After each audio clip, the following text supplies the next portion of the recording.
täällä on tosi viihtyisä ja nykyaikainen oppimisympäristö. Opettajat on tosi mukavia, aina kannustaa oppimaan. Sen takia mä tänne kanssa lähdin. Ja sitten toisaalta kaverit ja opettajat ja pienet ryhmäkoot. Ennen kuin annan mitään lausuntoa, miksi ysien kannattaa tulla lukioon, niin haluaisin kahvia. Tässä. Ole hyvä. Kiitos.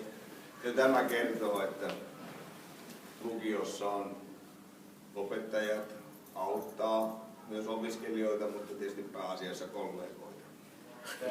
Suunnilleen ihan huikeat opiskelijat.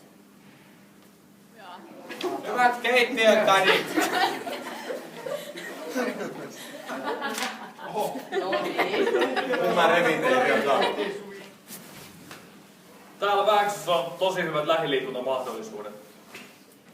No siis tää on tosi lähellä, niin tänne on hyvät kulkuyhteydet. Eli ihmiset on mahtavia, opettajat, henkilökunta ja kaikki oppilaat täällä.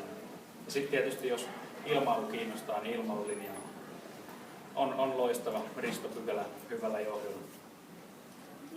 Tässä on tosi eksoottisia piirteitä, koska ympäri Suomea tulee tänne ilmailulinjalaisia, jotka puhuu outoja murteita ja joita opitaan tulkitsemaan vasta useiden kuukausien jälkeen.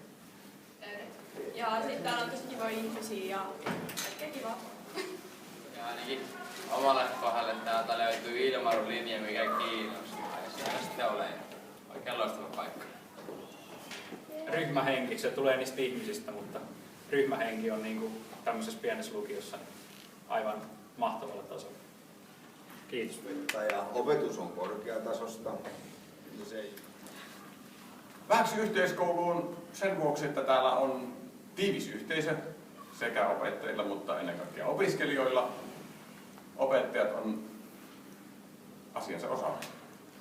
Tervetuloa.